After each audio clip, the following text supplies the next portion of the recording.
আসসালামু আলাইকুম আমার আপুরা ভাইয়েরা, সবাই কেমন আছেন? আশা করি সবাই ভালো আছেন। সবাইকে জানাই শুভরাত্রি।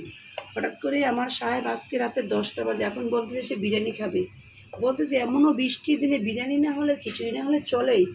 বিরিয়ানি তো খাবো আজকেই, কিন্তু খিচুড়ি তো খেয়েছি, তাই আজকে হয়ে যাক মজার বিরিয়ানি। তাই আমার সাহেবের জন্যই তৈরি করে নিলাম মজার বিরিয়ানি। এই যে দেখুন, গরুর মাংস দিয়ে আমি বিরিয়ানিটা তৈরি করেছি। আবার সাথে আলু না হলে চলে, আমরা হলাম বাঙালি। বাঙালিরা আলুর পাগল, আলু মাছে ভাতে বাঙালি এবং আলুর পাগল। আলুরও যা দাম বেড়েছে, আমরা বাঙালিরা খাই বেশি, তাই আমাদের আলুর এই অবস্থা হয়েছে।